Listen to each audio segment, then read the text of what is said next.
ராமராமா குருவாசரः 19ஆம் தேதி பிப்ரவரி விஸ்வாவசு வருஷம் மாசி மாசம் 7ஆம் தேதி த்விதீய திதி மாலை 4:36 வரை, பின்பு திருத்தீய நட்சத்திரம் பூரட்டாதி நட்சத்திரம், யோகா சித்த யோகா கௌலவ கரணம், ராகு காலம் மதியம் 1:30 முதல் 3 வரை, யமகண்டம் காலை 6 முதல் 7:30 வரை.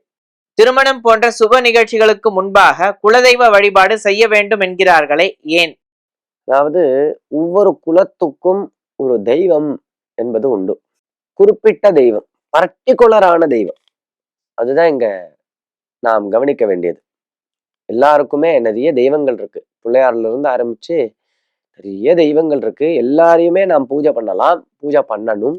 இப்படி இருக்கிறச்ச கட்டாயம் நாம் பூஜை பண்ணியே ஆக வேண்டும். அப்படிங்கிற தெய்வம் எது அப்படின்னா, நமது குலத்தையே ரட்சிச்சுண்டு பரம்பரையா நமது குலத்துடன் சம்பந்தத்தோ கொண்டதான தெய்வம்.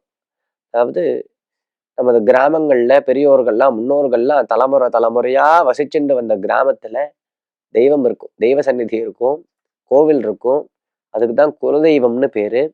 அந்த குலதெய்வத்தை விட்டுட்டு நாம் தொழில் நிமித்தமாக வெகு தூரம் வந்திருப்போம். அப்படி இருந்தாலும் 6 மாசத்துக்கு ஒரு முறை அல்லது குறைந்தது ஒரு வருஷத்துக்கு ஒரு முறையாவது குலதெய்வ வழிபாடுங்கிறது கட்டாயம் வரணும்.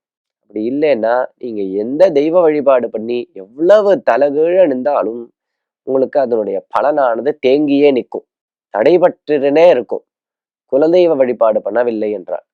அப்படிங்கிறதுனால குலதெய்வ வழிபாடுங்கிறது கட்டாயம் ஒவ்வொரு குலத்துக்கும் ஒவ்வொரு வீட்டுக்கும் தேவை, பண்ணியே ஆகணும். நமது குலத்துல விசேஷமாக ஏதாவது ஒரு நிகழ்ச்சி நடக்கிறது, ஒரு திருமணம் அல்லது குழந்தை பிறந்து அப்படி ஒரு உற்சவம், இந்த மாதிரி ஏதோ ஒரு விசேஷம் நடந்தாலும் அந்த குலதெய்வத்துக்கு போய் நாம் பூஜைகள் செய்து விட்டு வர வேண்டும், அர்ச்சனைகள் செய்ய வேண்டும், தரிசனம் செய்ய வேண்டும்.